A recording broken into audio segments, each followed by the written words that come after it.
Le titre de mon intervention, c'est « De l'usine à l'atelier d'écriture, les communautés littéraires de Leslie Kaplan ». Donc, l'œuvre de Leslie Kaplan, qui s'aventure à la fois du côté du théâtre, de la poésie, du roman et de l'essai, ne fait pas tout à fait partie du canon du contemporain. On en parle relativement peu à l'université. Je dis peu, mais quand même, Audrey Lasserre, que Bruno connaît, a déjà écrit des articles sur Leslie Kaplan. Donc, elle est un peu commentée à l'université, mais pas énormément. Mais son œuvre me semble tout à fait intéressante pour penser une politique de la lecture, mais aussi de manière plus générale, les rapports entre littérature et politique en régime contemporain. Mon point de départ sera aujourd'hui ce que je considère comme le moment fondateur de sa pratique d'écriture, soit son établissement en usine en 1968, expérience dont elle rend compte dans l'Excès d'usine en 1982. Dans divers essais, publié dans les années 90 et 2000, réunis dans l'ouvrage ici présent, dans les outils. Elle témoigne aussi de son engagement dans les ateliers d'écriture en prison, dans les bibliothèques de banlieue, dans les écoles d'ingénieurs ou encore en entreprise. De ce travail de terrain découle une conception de la littérature que je qualifierais d'anti-autoritaire, qui ne présume pas des effets de lecture, pas plus qu'elle ne ferait la promotion d'un élitisme littéraire. Plus encore, Kaplan en déduit l'idée d'une communauté littéraire où la lecture devient un mode partagé d'interprétation du réel.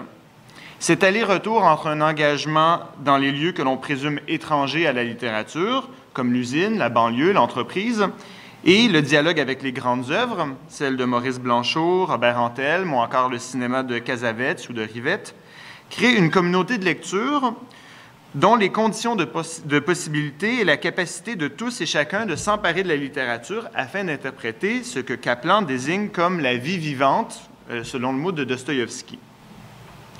Mon hypothèse est que cette politique de la lecture découle d'une expérience politique bien précise dont il semble nécessaire d'exposer l'histoire. Donc, en 1982, Leslie Kaplan fait son entrée en littérature avec L'Excès d'usine, court texte d'une centaine de pages qui fut en son temps louangé par Maurice Blanchot et Marguerite Duras, rien de moins, et qui constitue une série de fragments de prose poétique qui rendent compte de son expérience d'établissement en usine en 1968. Donc, dès 1967, 2 à 3 000 jeunes personnes quittent les bancs de l'école ou leur emploi pour aller s'établir en usine. Issu des milieux militants maoïstes, c'est dans une volonté de récuser la posture de l'intellectuel petit bourgeois qu'il décide de s'engager comme ouvrier. Inspirés par la révolution culturelle chinoise, ces jeunes abandonnent la culture et le savoir, du moins partiellement, pour s'investir totalement dans la lutte politique. Ce refus de la bourgeoisie se traduit notamment par un rejet des formes légitimées de culture. L'une des caractéristiques des maoïstes réside dans un ouvriérisme qui, même s'il ne se traduit pas systématiquement par un établissement, qui serait la forme ultime d'ouvriérisme, se manifeste à la fois dans ce refus de la culture bourgeoise et dans cet activisme en usine. C'est donc la classe ouvrière qui fait l'histoire. La compréhension de l'oppression ne passe pas par les classes intellectuelles inféodées à l'idéologie bourgeoise, mais bien par les masses. Leslie Kaplan fait alors partie d'un groupuscule appelé Vive le communisme, VLC. Vive le communisme avec un point d'exclamation, donc il y a une certaine joie quand même déjà.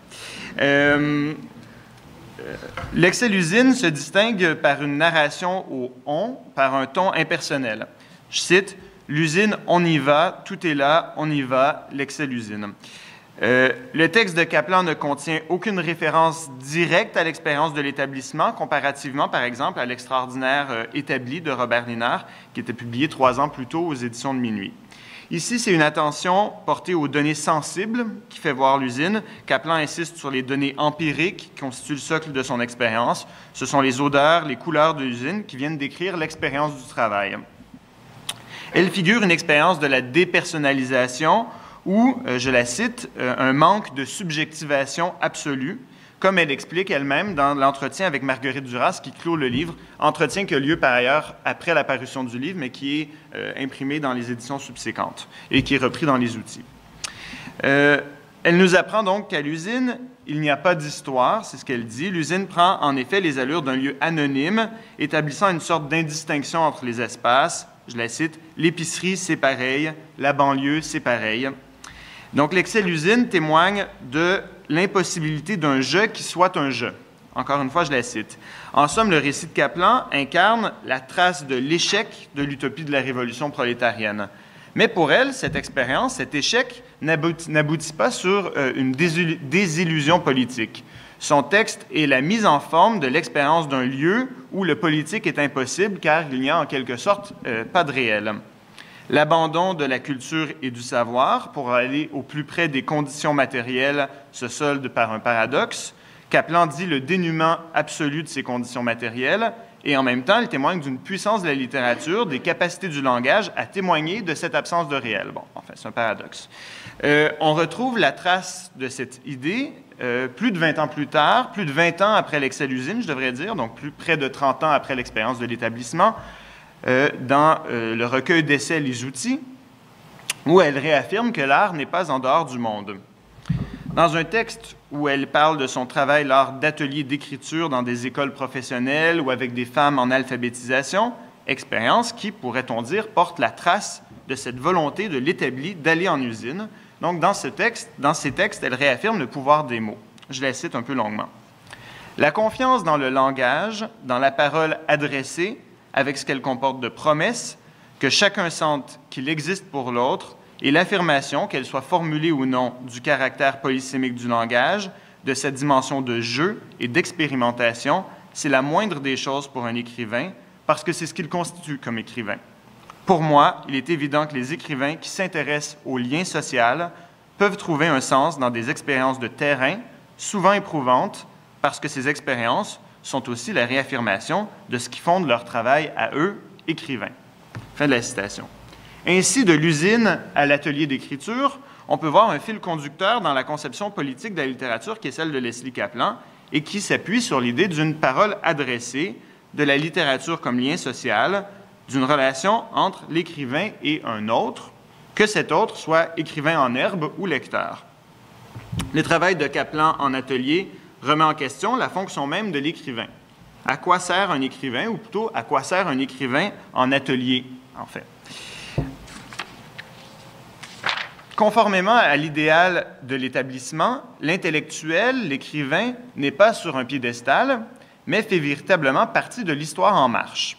Les temps ont changé et les intellectuels ne vont plus en usine, je n'en connais pas du moins. Toutefois, il semble bien que Kaplan refuse une conception de l'écrivain où celui-ci serait dans une position de supériorité par rapport d'abord au non-écrivain, mais aussi logiquement au lecteur. En allant travailler avec des gens qui n'ont pas un rapport naturel à la littérature, c'est-à-dire qui ne savent pas, contrairement à l'écrivain, jouir du capital symbolique qui est associé, Kaplan vient remettre en jeu une hiérarchie bien établie qui concerne à la fois les acteurs et les lieux de la communauté littéraire. On pourrait certainement objecter que, comme l'intellectuel qui s'établit en usine, l'écrivain en atelier conserve tout de même un avantage sur le non-écrivain. Mais pour Kaplan, son rôle consiste à abolir ce prestige.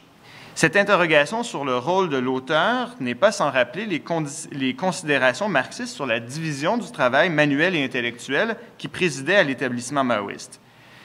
Si la sécheresse de la doxa marxiste ne caractérise certainement pas le travail de Kaplan, sa réflexion sur les ateliers d'écriture permet néanmoins de repenser les partages dits naturels entre ceux qui ont accès à l'art et ceux qui ne l'ont pas, les écrivains de la Tour d'Ivoire et les travailleurs, ceux qui posséderaient en principe le temps et la capacité à manier les mots et ceux qui ne l'ont pas.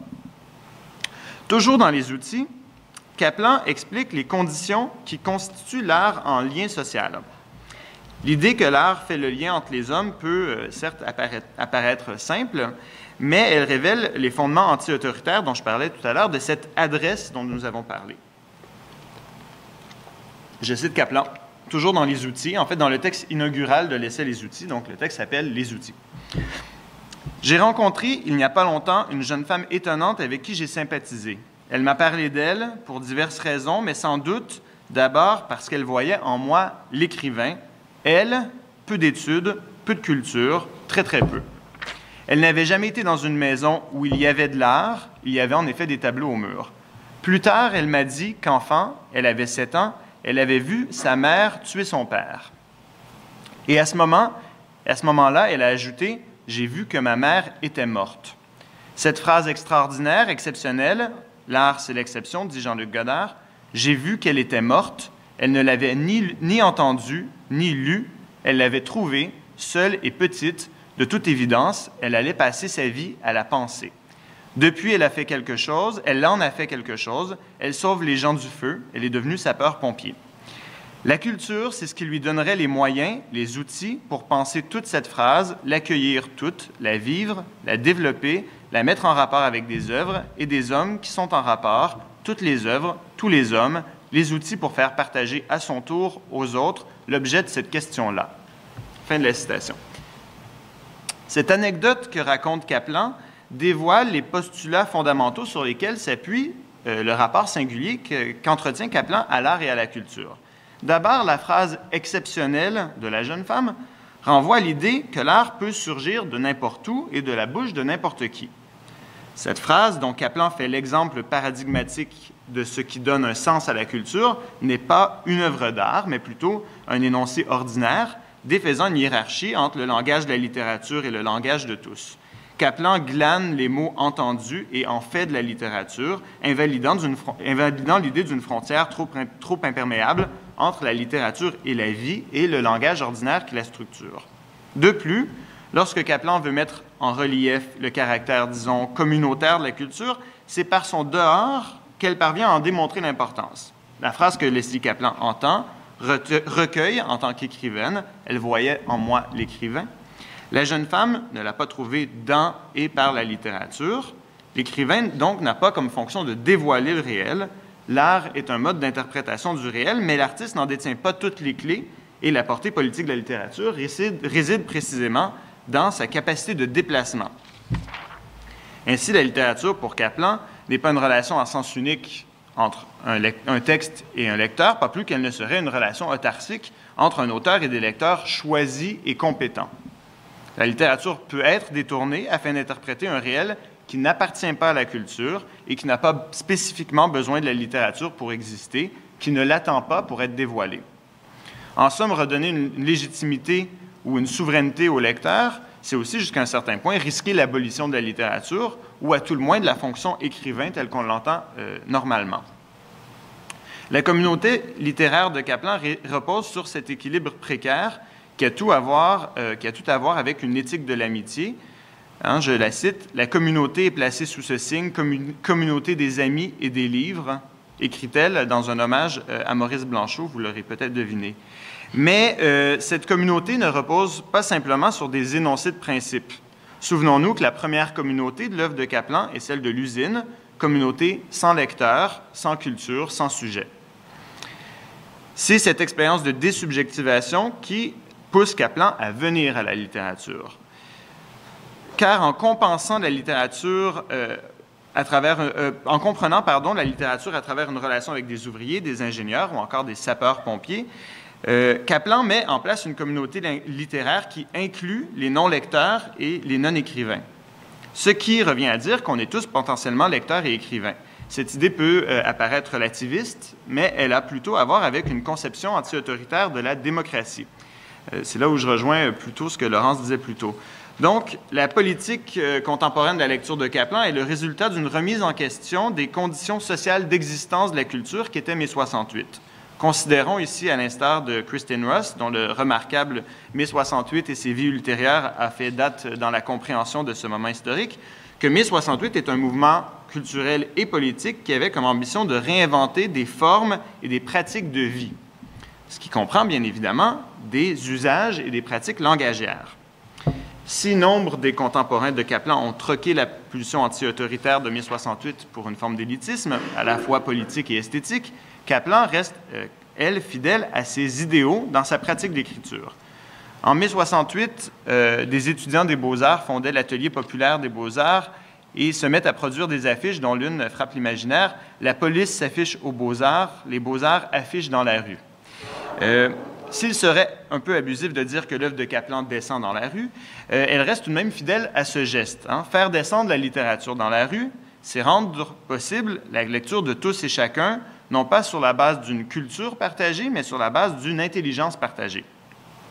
Donc, la politique de la lecture de Kaplan constitue une sorte de revers des conceptions réifiantes de la culture en désignant le rôle émancipateur de l'écriture et de la lecture, parce que pour elle, le début du rapport égalitaire se situe avant tout là, dans l'équivalence entre lecture et écriture. En ce sens, elle me semble très proche de ce qui, pour Jacques Rancière, encore une fois en écho avec Laurence, constitue le caractère fondamentalement émancipateur de l'art. Si l'art a une portée politique, c'est dans sa capacité à défaire, pour l'auteur et pour le lecteur, les rapports présumés naturels de la police et à imposer des nouveaux partages désordonnés, authentiquement démocratiques. Cette coïncidence, cette relation que j'établis entre Rancière et Kaplan, ce n'est pas une coquetterie théorique, mais ça s'appuie plutôt sur l'expérience partagée de 68. Dans la défunte revue Inventaire-Invention, qui était aussi un éditeur, Leslie Kaplan consacre un bref texte à la haine de la démocratie de Jacques Rancière. Elle y cite ce passage qui me semble révélateur. Donc, je cite Rancière, cité par Kaplan. « La démocratie est l'action qui, sans cesse, arrache au gouvernement oligarchique le monopole de la vie publique et à la richesse la toute-puissance sur les vies. La société égale n'est que l'ensemble des relations égalitaires qui se tracent ici et maintenant à travers des actes singuliers et précaires. Elle n'est fondée dans aucune nature des choses, et garantie par aucune forme institutionnelle. Elle n'est portée par aucune nécessité historique et n'en porte aucune. Elle n'est confiée qu'à la constance de ses propres actes. La chose a de quoi susciter la peur, donc de la haine, chez ceux qui sont habitués à exercer le magistère de la pensée. Mais chez ceux qui savent partager avec n'importe qui le pouvoir égal de l'intelligence, elle peut susciter, à l'inverse, du courage, donc de la joie. » Fin de la citation de Rancière. Ce parallélisme indique des conceptions semblables de la démocratie et de la littérature et de ce que ces deux idées ont en commun, c'est-à-dire qu'elles sont des expériences partagées d'égalité des capacités et des intelligences et qu'elles visent à défaire les identités sociales et à dépasser les déterminismes. Cette joie dont parle Rancière me semble tout à fait bien décrire l'œuvre de Kaplan, ceux qui l'ont lu le sauront, qui, en s'adressant à l'intelligence de son lecteur, pose les bases d'une relation égalitaire. Merci.